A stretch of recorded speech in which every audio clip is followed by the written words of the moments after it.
How to waste the best years of your life chasing the wrong men. Many of you want to know how to waste the best years of your life. You're tired of dealing with guys that really want you, that's texting you back on time and showing strong interest. So I'm gonna tell you how you can waste the best years of your life, your 20s, your 30s, and even 40s, running after the wrong men, getting a couple of baby daddies, getting used up, ran through, belonging to the streets.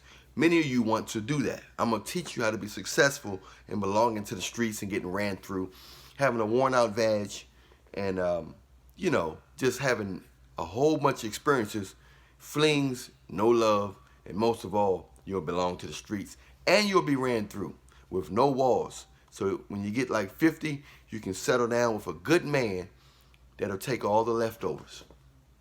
So you'll know he really loves you if he's willing to take all your leftovers, all the baggage that you've gathered from all the other demonic men. You can take them. So this is how we do it.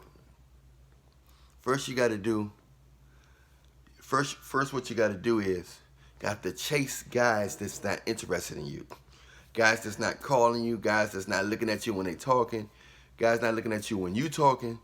They just not really paying you attention. They're sort of like just dealing with you. So you want to do that, right? Also, you want to make sure that he's pre-selected. You want to make sure that you can smell other women's residue on him. You want to make sure that when you're dealing with him, that he's always texting. He don't have that much time for you. He just want to have sex with you once you come straight over. That's how you know that you're dealing with the wrong man. Because after all, you want the wrong man in the best years of your life while you don't want to give the right man the best version of yourself. So what you want to do is you want to get used up most of your life by all the wrong men. And the wrong men are the guys that's not interested in you. They're not bad men. They're just not interested in you, or they just not interested in nobody. They could be bad men, but does not necessarily mean they bad men just because they don't like you or just want to, because they might think you're boring. So I know you want a man. You want to, it's exciting to chase after men who don't want you and chase after men that just want you for one thing, and to try to get their attention and chase them from all the other women. I know you want to run after men that have a certain lifestyle, a certain amount of material things and money and things of that nature. It's exciting. So I know you want to do that. You're tired of dealing with guys that want a relationship and their mind is set on only you. That's boring, right? We're going to get past all that. I know you think a guy like that is whack because he's showing you his full undivided attention. You probably think he can't get nobody else, right?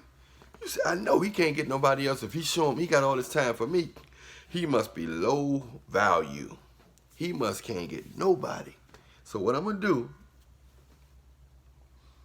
this is what you do. You keep looking good. You keep going out to the nightclubs, at your school, you go to the parties. You keep on ignoring all the guys that's showing you strong attention and go after the guy that's married, that got a girlfriend, that's ignoring you, that's worshiping his car, that's worshiping his material things, worshiping his job. That's what you do. You go after a man that don't believe in God, a man that just believes in himself and believe in his feelings and his desires. That's what you got to do. Don't entertain men that's showing you their undivided attention, that's asking you a lot of questions because they really want to get to know you. They want to know your likes and dislikes. You don't want no guy to really get to know you anyway. You're going to think something wrong with him. You're going to feel like you're on an interview, right? You don't want to feel like you're on an interview. You want to have a conversation, random conversation, right? So this is how we do it. You just keep running after guys that you can feel no magnitude. You feel no energy from. You see what I'm saying? Keep looking good. Keep trying to seduce those guys. Because after all, you want to seduce those guys. You don't want a guy already available. You want to have to present a sexuality, a sex appeal, and you want to prove to him that you're the one from your sex appeal. Not because of your sense of humor, not because of your cooking skills, not because of your intellect. None of that. You want him to leave all those other pretty women with nice bodies just for you because your body is better than theirs. Your head game is better than theirs. Your cooch, everything is tighter and better than theirs. Even though you've been doing this skipping for quite some time now, it's not really tight like that, but you want to convince yourself that it's tight, and you want to convince him that it's tight, even though he gonna feel it and know it's not tight.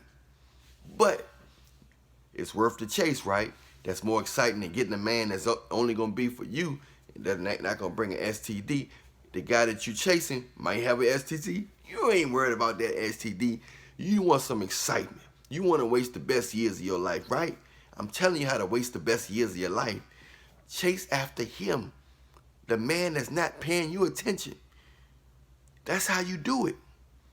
That's the key to it. The key to having a successful waste of the best years of your life with the wrong men is to ultimately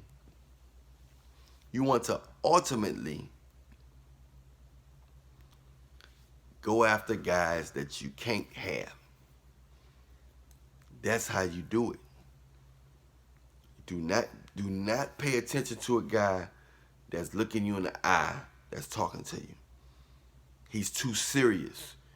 You don't want a serious man. You want a guy that's playful and nonchalant. You want to organically get to know him, right? You don't want a man that nobody want. You want to organically get to know. Is that right? You want to organically get ran through and belong to the streets. You want to organically be a side chick through your 18, 19, 20s and 30s and even 40s. You want to be a side chick. And guess what, though? At the end of all that, guess what you get to play? You get to play victim. You get to play victim. That is a beautiful thing. So it's a win-win situation. It's just a win-win situation. It's nothing more beautiful than wasting your life with wrong men. And then at the end, being able to play victim and say, these guys only want one thing. After you dismissed all those other guys that wanted you, you get to pretend like it's their fault and not your fault. You know?